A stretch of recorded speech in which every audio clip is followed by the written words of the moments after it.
छात्र नेताओं को फांसी पे भी चढ़ाते रहे। फिलिस्तीन के समर्थन में हम फिलिस्तीन के साथ खड़े हैं।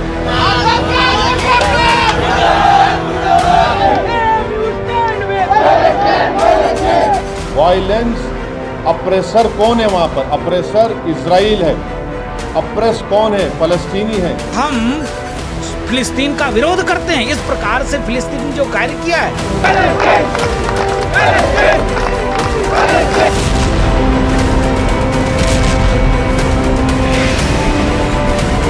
भारत के मुसलमान ताल्लुक और हमदर्दियां हमेशा से फिलिस्तीनी मुसलमानों के साथ में रही हैं। भारत के पक्ष से अलग होकर के अगर कोई भारतीय नागरिक अपनी राय व्यक्त करता है तो ये देशद्रोहिता का मामला बनता है।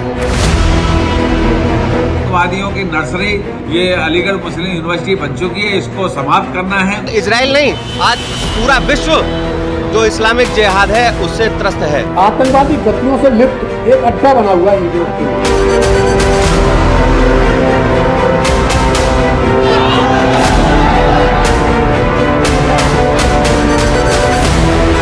फ़लस्तीन की लड़ाई कोई धार्मिक लड़ाई नहीं है, अपने देश की लड़ाई है, अपनी पहचान की लड़ाई है। ये जहर क्यों है?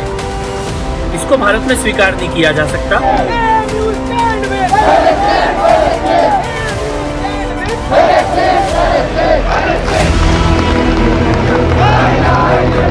यूनिवर्सिटी कमजोर के साथ, मजलूम के साथ, मुसलमान भाइयों बहनों के साथ खड़ा होता है।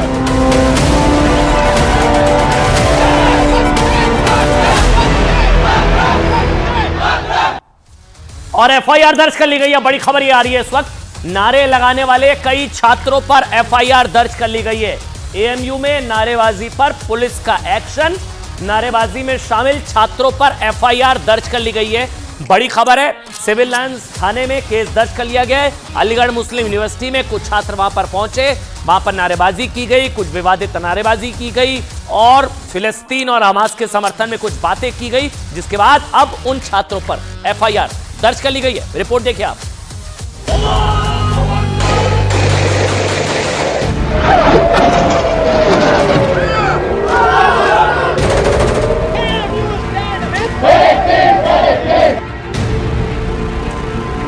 इजरायल में हमास के आतंकियों ने बर्बरता की हर हद पार कर दी।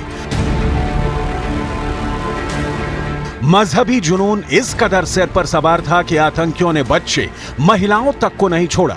उन्हीं आतंकियों के लिए भारत के शहर अलीगढ़ में हमदर्दी जताई जा रही है।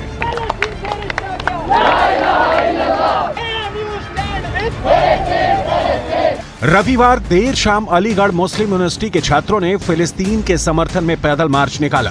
रात 1 बजे निकाले इस मार्च में छात्रों ने अल्लाहू अकबर के नारे भी लगाए।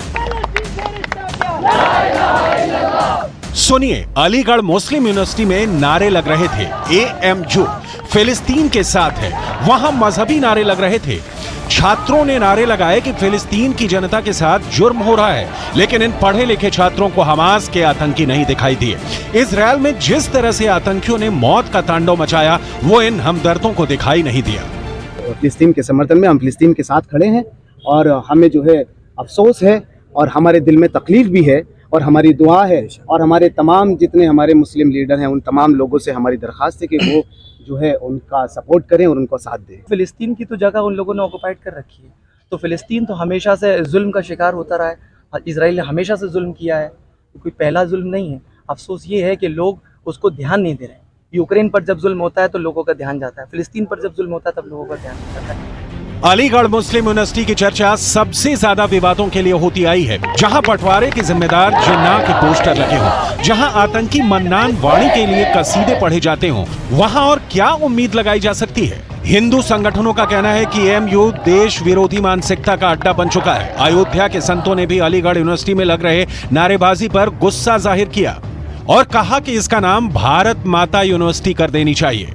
अलीगढ़ मुस्लिम यूनिवर्सिटी का नाम बदल करके भारत माता विश्वविद्यालय उसको किया जाए और जो इस तरह की हरकत करने वाले छात्र हैं उनके ऊपर सख्त से सख्त कार्रवाई की जाए, जुर्माना भी लगाया जाए। आतंकवाद का धर्म क्या है? इस्लाम धर्म है, ये नारा लग रहा है।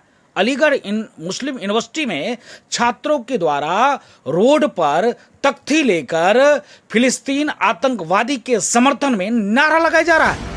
आतंकी हमले में सैकड़ों मासूमों ने जान गंवा दी, लेकिन अलीगढ़ में मजहबी नारे लगाकर एक आतंकी संगठन को कवर देने का मतलब क्या ये नहीं कि यूनिवर्सिटी कैंपस में इस तरह नफरत का अड्डा बनाए जाने की साजिश पर लोग भड़के हुए हैं। दर्जा प्राप्त मंत्री रघुराज सिंह ने तो एएमयू की घटना पर कहा कि आज के वक्त एएमयू आतंकवाद का अड्डा बन चुका है और इसे तत्काल बंद कराना जरूरी है। ये समर्थन करते हैं तो ये भी आतंकवादी हैं। इन सब लोगों को तत्काल बंद करना चाहिए, रासुका लगना चाहिए। ऐसे छात्र नेताओं को फांसी पे भी चढ़ा देना चाहिए, क्योंकि हिंदुस्तान के विपरीत जो भी बोलेगा उसको तत्काल सजा होनी चाहिए। आतंकवादियों की नर्सरी ये अलीगढ़ मुस्लिम यूनिवर्सिटी बन चुकी है। यहाँ के वर्तमान बीसी रजिस्ट्रार दोनों कार्रवाई करेंगे, उन्हें सस्पेंड किया जाएगा, एफआईआर दर्ज होगी और हमारे अलीगढ़ के कप्तान भी संज्ञान लेंगे। मानसिकता खराब है, एक तरह से इस आतंकवादी गतियों से लिप्त एक अड्डा बना हुआ है यूनिवर्सिटी में। उस पर जब तक कार्रवाई नहीं होगी तब तक काम नहीं। बीजेपी ने यूनिवर्सिटी में इस तरह के आयोजन को देशद्रोह करार दिया। विवाद बढ़ा तो एएमयू प्रॉक्टर मोहम्मद वसीम ने सफाई देते हुए कहा कि प्रदर्शन के लिए छात्रों ने कोई परमिशन नहीं ली थी, लेकिन एएमयू में लगातार हो रही इस तरह की गतिविधियों के बाद लगता नहीं कि इस बार मामला ठंडा पड़ने वाला है। भारत की सरकार ने इजराइल के पक्ष में अपना पक्ष व्यक्त किया है। ऐसे मसले जिसमें विदेश नीति का मसला जुड़ा हो, भारत के पक्ष से अलग होकर के अगर कोई भारतीय नागरिक अपनी राय व्यक्त करता है तो ये देशद्रोहिता का मामला बनता है। इस पूरे मामले का अलीगढ़ मुस्लिम यूनिवर्सिटी को और वहां के जिला प्रशासन को परीक्षण करना चाहिए और जो भी दोषी हों उनके विरुद्ध ठोस और कठोर कार्रवाई करनी चाहिए। अलीगढ़ में जहां आतंकियों के समर्थन में नारे लग रहे थे, वहां से कुछ दूर बजरंग दल ने आतंकी संगठन हमास का पुतला फूंका और इजरायल को समर्थन की बात कही। अलीगढ़ में आतंकी हमले और निर्दोषों की मौत पर लोग आक्रोशित थे। इजरायल नहीं, आज पूरा विश्व जो इस्लामिक जिहाद है उससे त्रस्त है और हम मोदी जी के आह्वान पर इजरायल का समर्थन करने आज सड़कों पर उतरे हैं। हमारी अगर इस पूरे विश्व में शांति चाहिए तो इस्लामिक जिहाद को ख़त्म करना ही होगा। जब तक ये जिहाद और इससे पनपने वाले कीड़े, मैं तो कीड़े ही कहूँगा, जिंदा रहेंगे तब तक मुझे नहीं लगता कि विश्व में कोई शांति से रह पाएगा। इस पूरे विवाद के बीच ऑल इंडिया मुस्लिम जमात के शहाबुद्दीन बरेलवी ने मुस्लिमों से अपील की है कि वो सड़क पर आकर प्रदर्शन या विरोध ना करें। मौलाना ने कहा कि फिलिस्तीनी नागरिकों की सुरक्षा के लिए दुआएं करें। भारत सरकार के रिश्ते फिलिस्तीन से बहुत अच्छे रहे हैं, दोस्ताना ताल्लुकात रहे हैं। इस वजह से मैं भारत के प्रधानमंत्री से गुजारिश करूंगा कि वो दोनों समुदाय से बात करके जंगबंदी का ऐलान करें। फिलिस्तीनी मुसलमानों के साथ हमदर्दी का तरीका यह है कि वो मस्जिदों, मदरसों, घरों में ही रह करके दुआ करें उनके लिए।